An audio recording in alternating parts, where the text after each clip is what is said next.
Welcome to Building My Legacy podcast. This podcast is designed for leaders and entrepreneurs who want to leave a legacy and will provide strategies that focus upon key elements for legacy creation, determining your desired impact and its benefit, increasing your legacy's reach by engaging key stakeholders, planning, prioritizing, and executing. Here's your host, Dr. Lois Sonstegard. Welcome, everybody, to today's Building My Legacy podcast. I have with me today Eric Holsapple. He has 3 different companies, which is really rather impressive, isn't it? He has a company, a not-for-profit company, which is called Living in the Gap. He has another business called, Living in the Gap, which is, are those two the same? Yes, they are. Okay, yeah. And then you have a real estate company called LC Real Estate Group. Yes, I do. And so you have also a very interesting background because you have a doctorate in economics, and you have coupled mindfulness and looking at how do we stay present, in a sense, in a world where economics shifts all the time, doesn't it? Yes. So tell the audience, please, as we get started, how did you get into this? How did you put business and mindfulness together? And then we'll go from there. Yeah. Well, I've been in real estate. I came out in the mid 80s with an MBA and went into real estate and was immediately successful in the corporate world, which meant that I had no personal life. I flew, all around the country and the world and was successful in most external senses. But, I hit about 30. I stepped on a scale. I'm only 5'9". I weighed 210 pounds. I wasn't working out. I was drinking too much and I wasn't happy.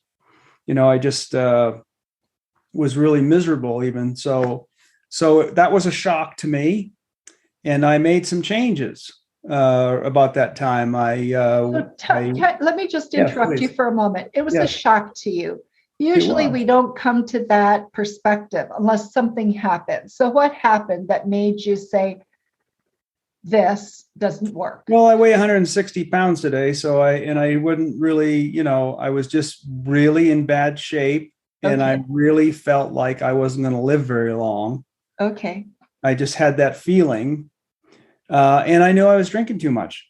I was just not on a good course. I was an athlete in high school, a track, and, I loved doing those kind of things. And I just got so much on the corporate treadmill that I just got swept up in it, 70, 80 hours a week, weekends, all those things.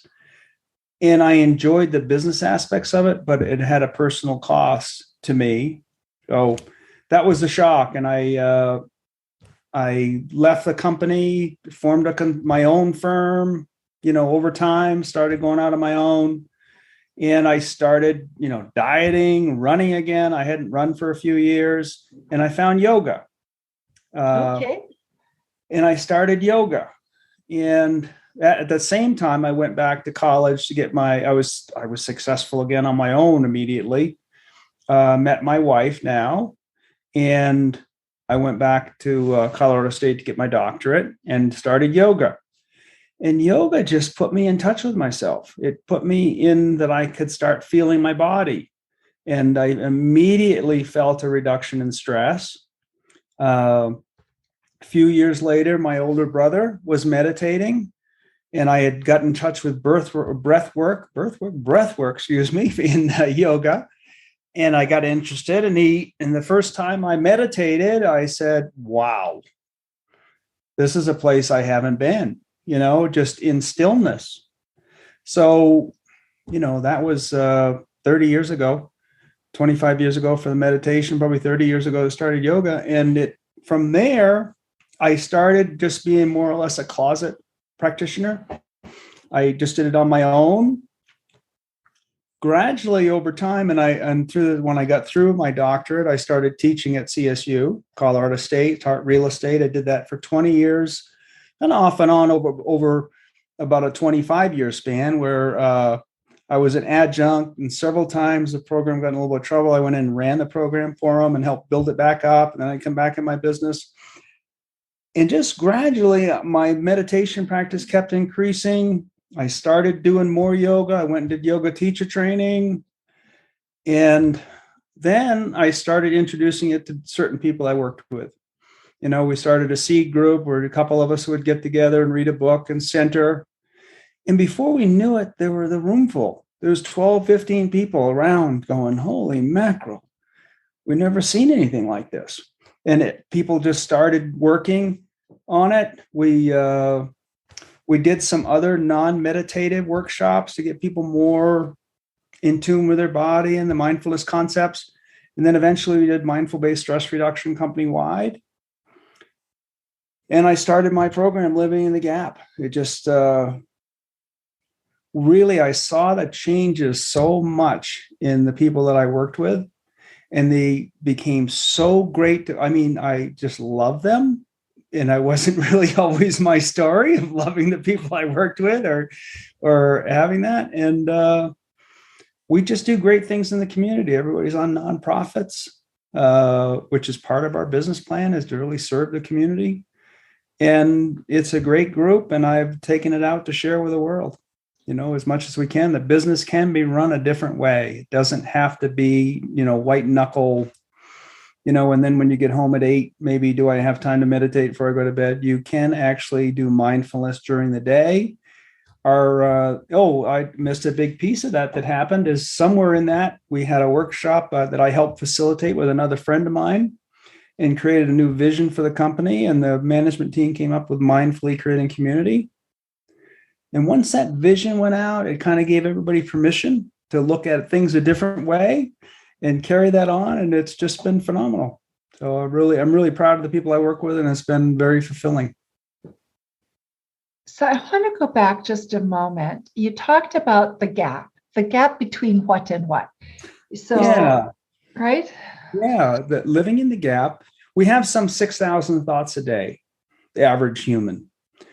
And it ends up that I've learned from my own experience and from studying is that stress and those type of things come in thought. Peace, joy, fulfillment come in the gaps between thought, in presence. So when we, get really wowed by something, thoughts slow down and they create these gaps by it. And when we start meditating, our goal is can we start making a little separation between thoughts and who we really are, our consciousness? Because we can get bottled up in, and for a long time, I thought it was my thoughts. Here they are. Boy, they're just dominating. But if you can get some separation, you can start watching your thoughts. I call them take some pitches. You don't have to act on every thought that you have, thankfully, and let them go. And you can reside in a place, I call it diving under the waves a little bit, just below it. And even if some thoughts going on, you can operate from a different place and not be tied up in it. And it's just, in one of those places you can reside is in your body. And that's why yoga is so powerful. Yoga is, one of the definitions is the science of consciousness. Is if I'm paying attention to my body, in my body, have my consciousness, the mind slows down. So it's those gaps, creating a gap in thought where you're just present, and you can tap into your natural instincts versus just your thinking mind. Okay, so I want to talk about that a little bit because I just was listening on the radio, I guess, and a psychologist was reporting that amongst teens, the depression rate has now gone up to 40%. Oh gosh. That's almost 1 out of every 2, not quite, but close. And we see an enemy in people in business. It's like I've put my heart and soul into it, and it looks like no one cares, right? I'm hearing that over and over and over again. So people who are listening to this, who may be struggling with what's next for them, how are they approaching life? what are the symptoms you look for in yourself that say, wow, you know what, if I'm having, is it negative messages? Is it the sense of I have no direction anymore? What is it that are the symptoms that you look for that say, okay, time out, I need to become mindful and deal with this and find an alternative way of working? I think anytime you've noticed that you have an inability to focus, either that you're a little depressed or just, business is awesome. It's can do many things. Like, it's so good at stealing our attention. Our smartphones, it's just unabated. It's got Facebook, Instagram, emails, texts, all these things coming at us, stealing our attention. And it's not just a smartphone, that's all through society. I think what you're talking about is endemic in all of society right now, is that we've got so much coming at us that we can't think, we can't analyze, we look for someone to tell us what we're supposed to be thinking. And we really need to turn that on its head to steal our focus back. And the big win for mindfulness to me, or presence, is, can I look inside for my answers and approval, not out to culture? Because culture has got us believing that production and consumption is what we're all about. We even, people start thinking that their houses and their cars are who they really are, versus something more intrinsic in them, just their consciousness and their presence. So I think, and even, one of the things that we're missing so much is nature. We don't get out in nature enough. If we could go out and take a walk for an hour every day and be in nature, that would be tremendously helpful. That's mindfulness. Just really hearing the wind rustle, appreciating a flower or a tree or a stream running, and being caught and focused in that we could focus in that. And that helps. It slows the mind down and puts us in touch with our inner selves, which is missing. We've got so many external stimulants going that it's confusing to the best of us. It's draining. It's especially, look what we've gone through with COVID and the war and the divisiveness in politics, and try watching the news, and it's like, oh my God, what is, it's so divisive. So I think we need to find things to slow the mind down and just really be present. And that's peace. And we don't get enough peace right now. It's from the gun in the morning when the alarm goes off to the last, we go to sleep with the TV on. It just doesn't stop. So I think it's everybody, not just the 40%. But that's the signal that, gosh, something's wrong here.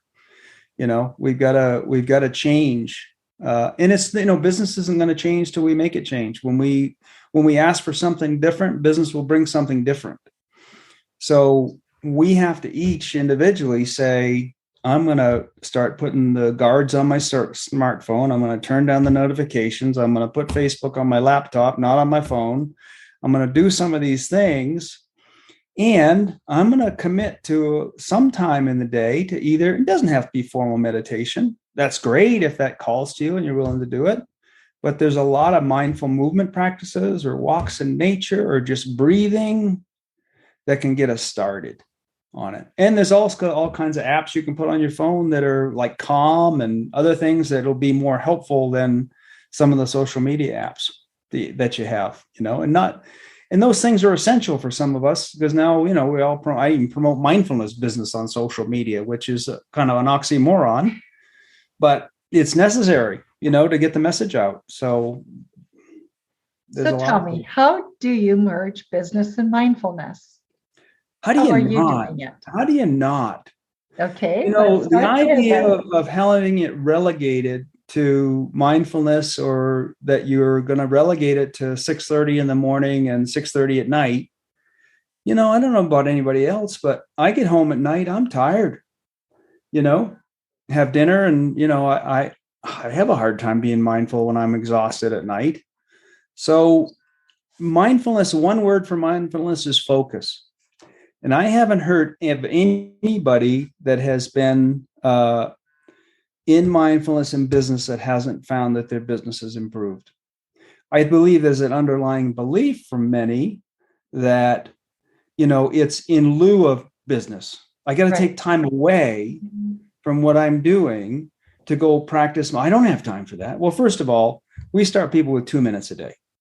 2 minutes of meditation, because our mind is so wound up. If we go for much longer than that, it's counterproductive, because what we do is get discouraged that we can't meditate.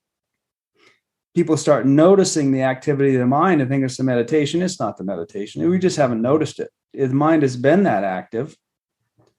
So we start with 2 minutes, and the consistency of day in, day out is more important than the length of the session. I mean, to do it for 30 minutes once a week would not, in my opinion, be better than 2 minutes a day.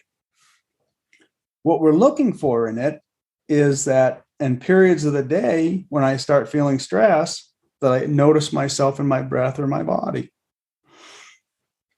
versus thoughts of, usually bad thoughts about who we're talking about, just judgments, stereotypes. If I can just drop down and just feel it. So I would say, we do here make time for people to have a mindful walk or something during the day, even on pay time, because we waste so much time. If you don't think you have time, watch your calendar for 2 weeks and just see, and what are the holes in that calendar in which I'm not being productive? And there's a lot of time. It could be just taking a walk at lunch would be a great start. Just take a walk in nature, not leave your phone back, because if you're on the phone the whole time, it's not going to help.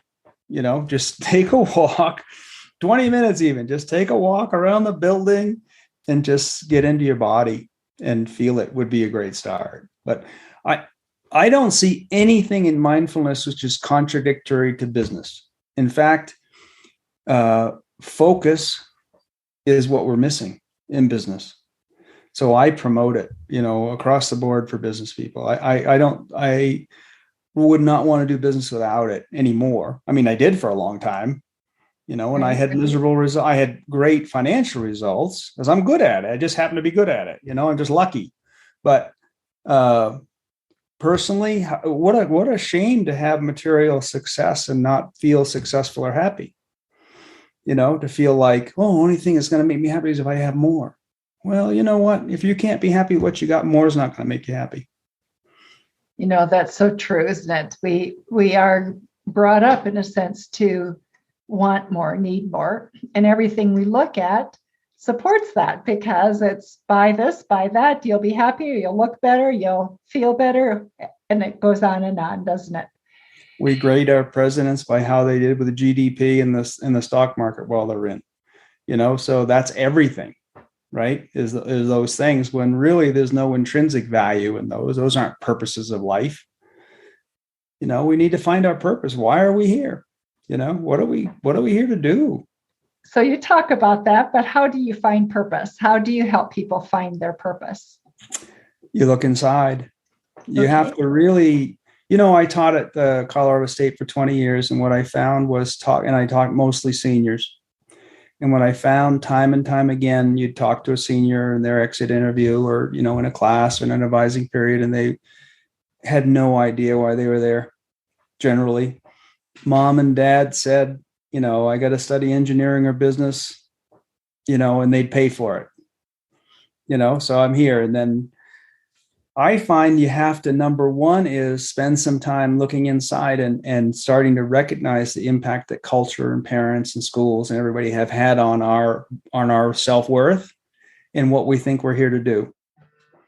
And we have to start, really, purpose starts with being present and noticing, that we have a consciousness, and we're so busy in the mind and all external distractions. It takes a while to notice that you have consciousness. It's like a fish in water. They don't know that they're in water because, that's all they know.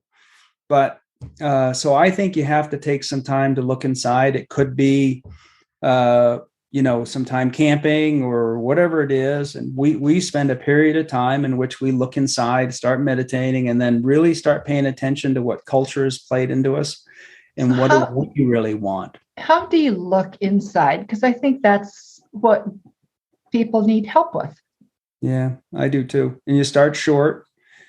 For how I can tell you how we do it in our program, but it's not the only way to do it. Okay. It's a program, like a lot of programs, that's just trying to make, yield you presence. So we start with a short period of meditation, and we read some complementary books about what's going on. And we really ask an interior question of just, who am I? Without an answer. But it takes a state of just looking inside and closing out the outside world and just seeing what shows up. It doesn't happen, running for the subway and the car and, work and all the distractions. I don't think it takes hours a day. I think a small dedicated time consistently over time can help, because those things are not for that period of time. They're for the other periods of day when you have little spaces that you also just finally naturally find yourself, that's interesting.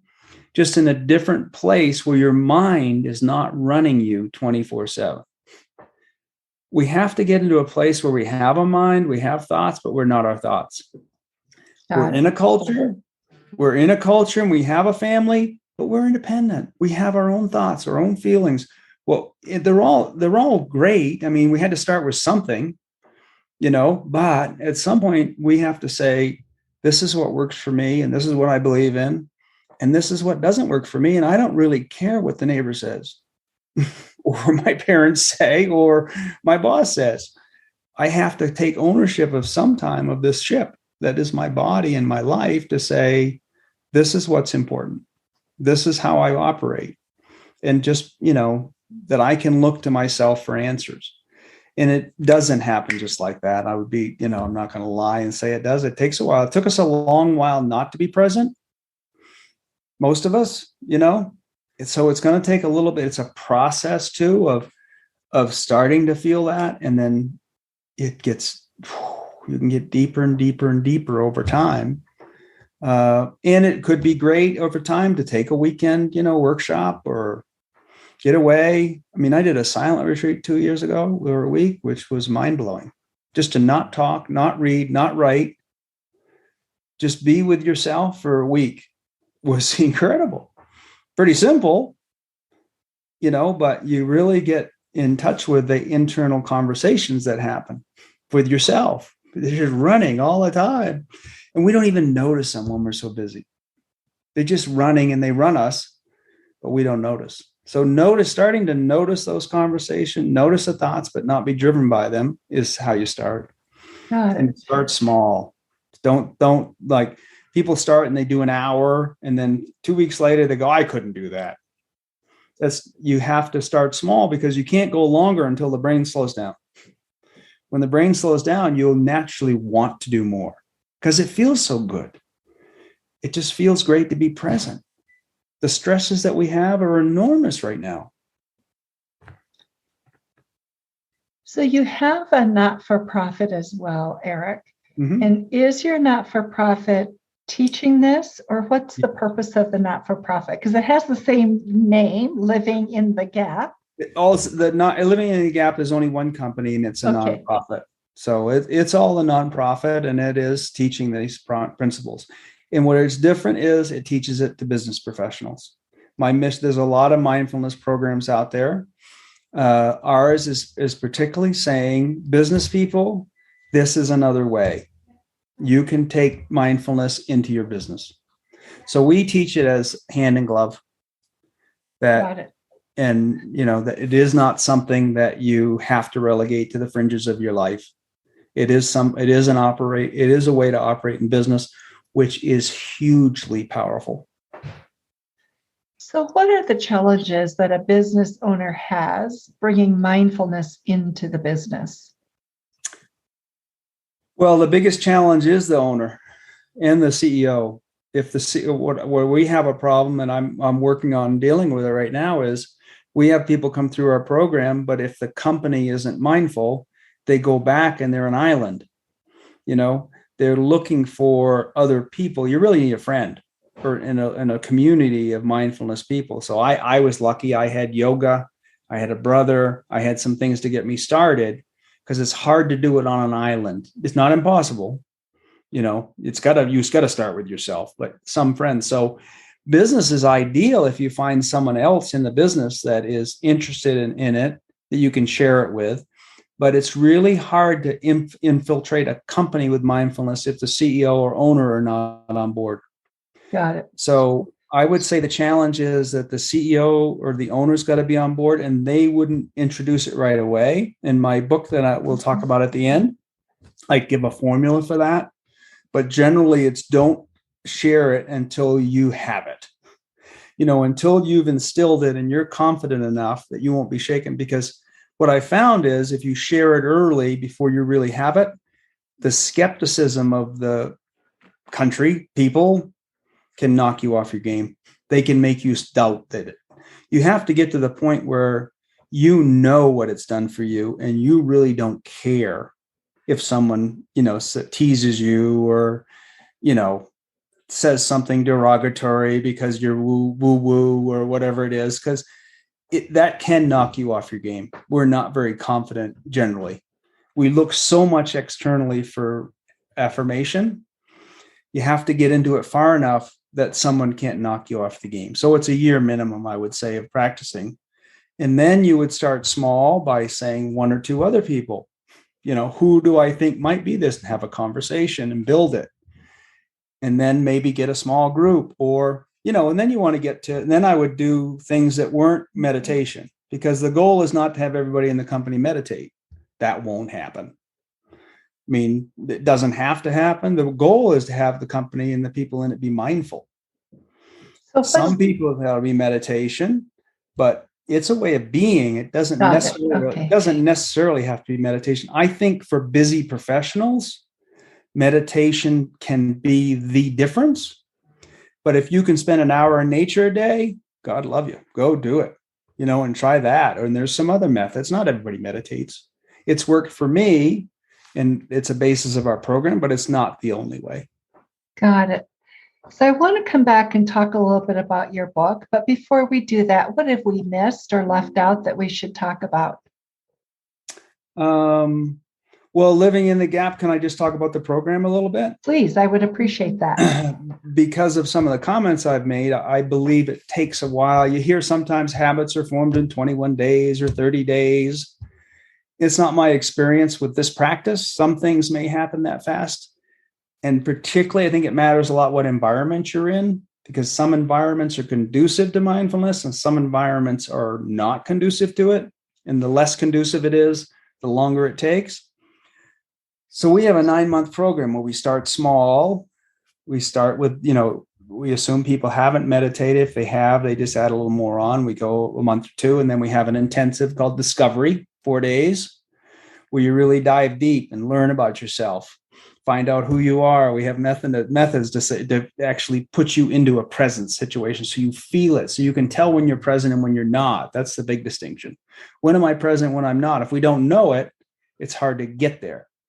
So we go Discovery, and then we go pretty deep into find out who we are for a few months. And then we have a visioning. We say, let's set a new vision for our lives.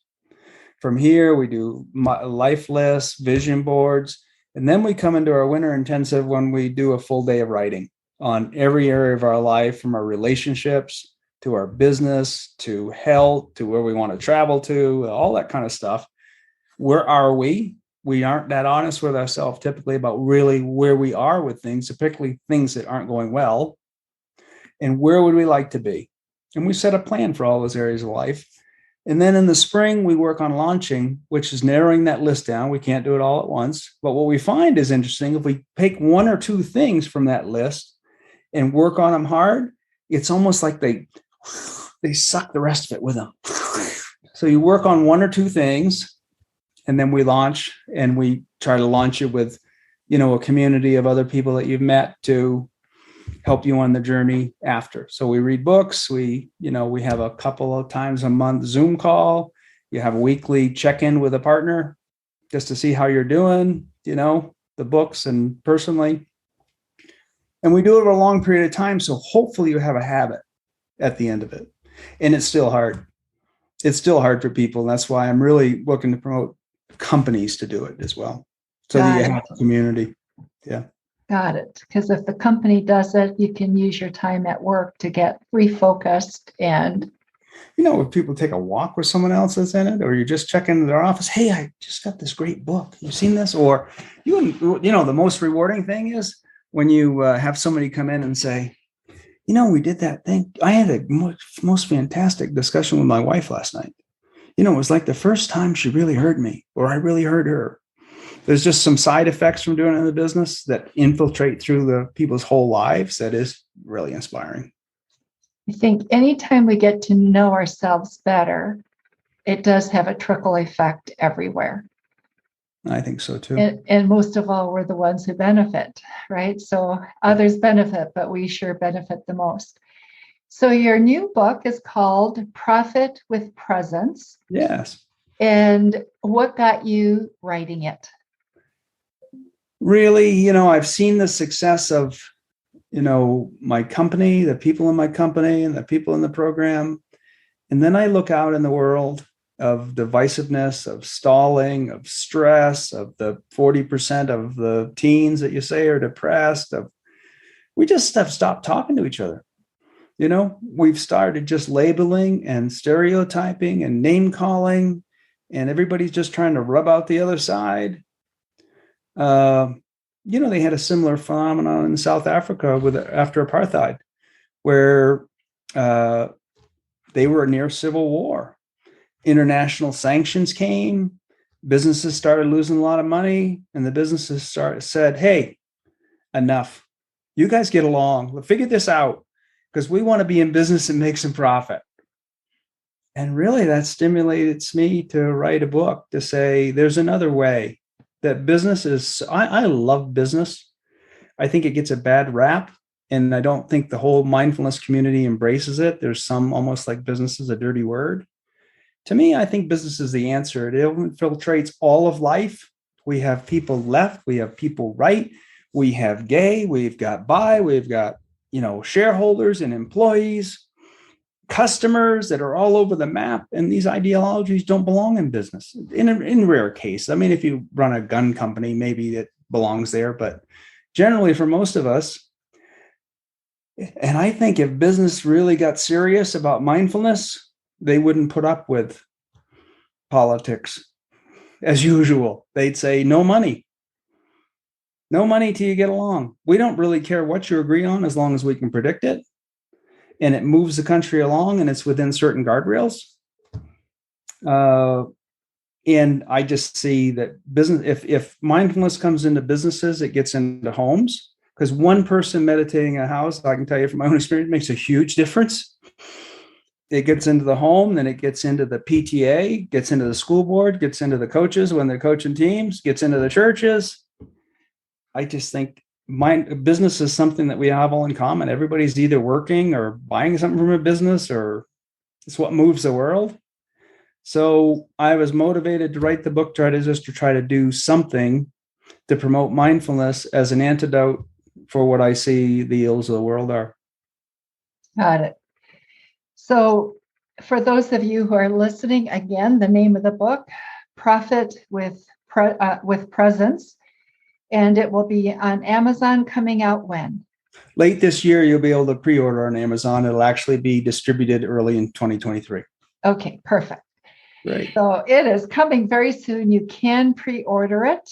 And your website is livinginthegap.org, www.livinginthegap.org. There's free resources on meditation, on body scans, on things like that, a free book list of a way to how to get started in mindfulness under free resources. We'll have an introductory meditation program in July that'll be launched sometime in June. And we have some openings for our 9-month Living in the Gap leadership program. All that information's on the website. Okay. And if you want to contact me, you can contact me through that too. Just hit the info. Please give a message to Eric. I'm delighted to talk with people. I'm in this because I love it, and I'm trying to make a difference. Got it. Okay. So for those of you who are listening, we will have this information in the show notes for you. And if you do have trouble, please let us know, and we'll make sure you can get in contact with Dr. Eric Holsapple. So, Eric, thank you so much for being with us today. Thank you for what you're doing to the community of wholeness and betterment. And for those of you who are listening today, thank you for being with us on Building My Legacy podcast. Remember to visit us at www.buildtomorrow.com with the number 2, and our new website, www.startwithcollaboration.com. So again, Eric, thank you. Thank you for having me. It was a pleasure, and I certainly applaud what you're doing. It's making a difference. So I appreciate the opportunity to come on. Thank you. Thank you all for listening. Much appreciated. You've been listening to Building My Legacy podcast with Dr. Lois Sonstegard. To book your appointment with Dr. Sonstegard, visit www.buildtomorrow.com.